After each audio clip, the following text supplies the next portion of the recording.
We saw him take down an assimilator as well.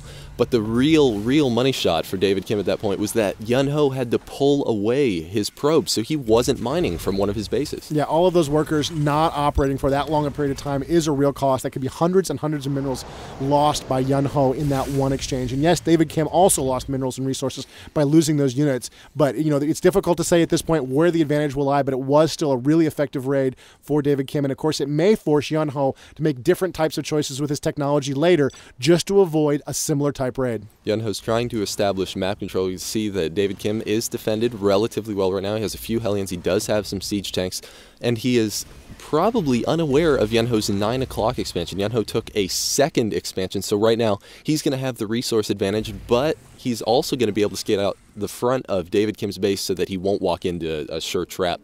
Yeah, this is what he needs to see. He's got the observer in position, the siege tank shooting away, the blink up into high ground, allowed him to pick off a single siege tank, but of course there's a cooldown on blink. He needs to get away. The Thors are closing in for the kill. He needs to buy himself, and there's the blink. He got the blink off in time, and he got away with the rest of his forces. Still, a little bit of a beating he took there for not a lot of gain. And here we see is another response from Yun-Ho moving onto the board. This is a warp prism. This is a unit that you can use to transport units, but you can also use it to create a power field. And this is incredibly important for the Protoss because he can use this power field to warp in forces anywhere he wishes. Now, David Kim mysteriously has managed to main control that one watchtower, so he may have seen that warp prism fly by. He probably was able to see that. We do see that David Kim is retaliating a little bit, trying to bunker up his base. We can see he doesn't want any stalkers getting there, harassing him anymore. And down in the lower right corner of the map, we see that that warp prism has made it all the way into David Kim's island expansion. And there he goes, using that warp prism, putting it into phase mode, and bringing in some zealots. This is not good for David Kim. We see that harvester count just fall. Yeah, you can see David Kim's desperately trying to counterattack. The workers can fight back, but they're going to take a lot of damage in this coming exchange. He may even manage to wear down those zealots over time and take them out, but still, every worker dead is just vital economy lost, and you can see the damage has been done there. The workers do not manage to survive that attack, and the command center is forced to flee the battlefield. With one unit and a handful of zealots, Yun-Ho has destroyed an entire expansion and really put himself on top of the game, and David Kim's response is quick and brutal. Here come the Reapers jumping up to high ground before being chased off by the stalkers. Yeah, Yun-Ho's doing a great job of overall map control. We saw him put the pressure onto that island expansion, as well as defend his base from what could have been a very devastating raid. And we see Reapers moving through the watchtower area and pushing over into Yun-Ho's 9 o'clock expansion. And here they go, looking like they could go for some cliff harass here. Oh, and we see, wow, stim on Reapers. That's going to deal absolutely massive damage.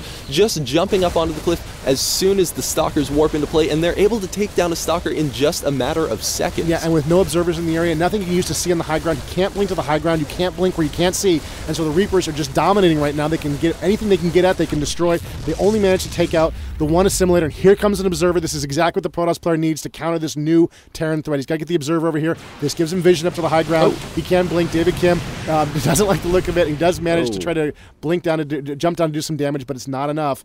And the stalkers overwhelm the Reaper attack. Yeah, David Kim thought that he could jump off of the cliff, harass a little bit, and then jump back up. But little did he know that Yun-Ho was already in position with an observer. Yeah, and just the jump down and the jump up cost him some very, very important time. But it looks like David Kim has got a huge force now moving onto the map. David Kim has built a planetary fortress at his high yield here, which is a vital, vital benefit. Looks like the Zealots are going to stay in play there, guarding that location. David Kim over on the left-hand side of the map, pushing up against the Protoss. Major battle about to occur right here in the middle of the field. Oh, we see the stalkers trying to blink away. Yun-Ho is right now fighting a two-front battle. David Kim has a really good position at this point in the game, and he's going to be setting up camp out in the middle. The siege tanks were in siege mode. He's going to be falling back to the Xel'Naga watchtower, putting them in siege mode. Once again, he really wants Yun-Ho to try making a push on him. Yeah, he really wants to maintain control of this position. He really hopes Yun-Ho will be foolish enough to come out here and engage with all those Marauders and Hellions. Look, he's got the Hellions up front, protect against the Zealots. Oh, there's a Skystorm. Huge, huge hit. Lots of damage. The Marauders can kind of tank that, but that's way too many hits. They need more than that if they're going to take that kind of damage. You can't take multiple Skystorm hits. And here come the Protoss pushing in, looking for a little payback. Another Skystorm right in the middle of the Terran stack. Not looking too good for David Kim. Some great placement on those Skystorms from Yun-Ho. He really used his tech advantage to overwhelm David Kim's army. He has the perfect counter to any sort of low-tier army. That Skystorm really, really turned the tide of battle, and he had enough High Templar that he was able to just storm after storm after storm. And there's the Protoss charge. This is looking really, really great for the Protoss right now. They've got a huge advantage. They've got a massive amount of board control. They've got a much larger army, and they're moving onto the board. The Terrans, of course, got to have some kind of response here, and it looks like the Protoss are moving down to engage this planetary fortress. You can see they're trying to tear it out. The Terrans, meanwhile, are repairing it rapidly, even as they're side-storming the SCVs. Meanwhile, the Terran force moves up right behind this force. More side-storms as the Terran and Protoss battle it out over this planetary fortress. Oh, but it's not looking good for Yunho. He's been sandwiched in between a planetary fortress and a large army, and he's almost about to take down the planetary fortress, but no. Oh, the planetary fortress with sub 100 HP just barely lives. Unbelievable. Huge amounts of damage to David Kim's army. He loses a ton of SCVs there, but still, I think the advantage went to him. He wiped out that entire Protoss force. Well, a little sneaky shenanigans by the Protoss here. They've got some High Templar on the high ground using that Warp Prism. He may be able to do some damage up there. Meanwhile, it looks like a nuclear weapon from David Kim has been launched. He's got a medevac overhead trying to heal it. The Ghost is healed while the medevac picks him up, and the nuke lands, hitting the Nexus, failing to destroy it, but still doing a lot of damage as David Kim's forces roll in to trash this Protoss base. Oh, the Ghost just barely gets away. Good thing the medevac was there to heal him up for just enough right now. David Kim doesn't have sight, but oh, he throws down a scan, able to take down those Stalkers, and now it's looking like, wow, that Nexus is free reign. You can see the Thors using their special ability to deal absolutely massive damage to Yunho's base. And he's using some Sidestorm on the Thors. It's a little bit of a mistake. You really should be going for a phase shift at that point. It's a new ability. He's probably just not 100% aware of it yet, but it allows you to actually get the Thor out of the action for a short period of time. And the Colossus moving in now. Again, also not a great one against the Thors, but they do a significant amount of damage.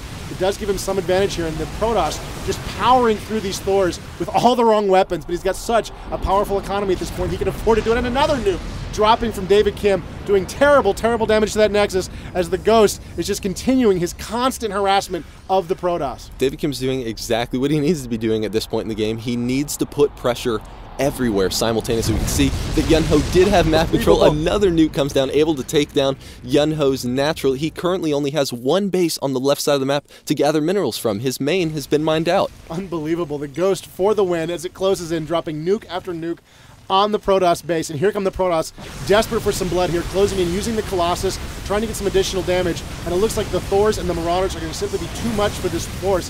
They're going to just power right through this Protoss force and just tear it to pieces. It's just far too many units for the Protoss force to deal with, and there's always the fact that those Marauders are very strong against any armored units, which both of those happen to be. And another nuke. Unbelievable. As the Protoss desperately try to rebuild this base, you can see the Warpin going on there, trying to power down this Ghost. Can they get this Ghost before the nuke falls? No! The nuke lands. The Ghost hops back into the medevac and makes good his escape as that one Ghost continues his relentless one-man army attack on the Protoss. David Kim and his addiction to terrible damage has really paid off this game. And you can see the Protoss are in a lot of trouble right now. They've got a lot of workers idle. There's not a lot they can do. The Terrans are in control of the board right now. They're trashing any attempt by the Protoss to get another Nexus in the field.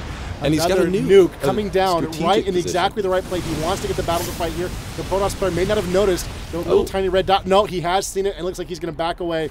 A nuke wasted, but still, it's bought the Terran player a little bit of time to try to get in position. He uses Stim on his Marauders, and he's closing in for the kill. This is not the right unit mix for the Protoss right now. The Colossus can do okay against those Marauders, but still, the Marauders do a lot of damage against the Stalkers, and the Thor is very effective as well. If there had just been a few Zealots in there to distract those Marauders and the Thor for just a few seconds longer, the tide of battle really could have changed. But right now, Yunho is having a lot of trouble keeping up anywhere on the map. He has been hit repeatedly, again and again, and right now he's even been forced to remote mine from his natural expansion. He's really just trying to hold out at this point for as long as he can to see what he can do to keep back in this game. There are some tech choices that might get him back in the game. He might be able to get some Dark Templars out to really get him back in the game, but he's in a little bit of trouble right now. And there's the GG. He decided he's not going to get to that tech advantage. He knows David Kim has outplayed him, and it looks like another win, unbelievably, for David Kim. A fantastic match between these two players. I love nukes. Yeah, absolutely. What a great game. Thank you for joining us for this StarCraft 2 Battle Report.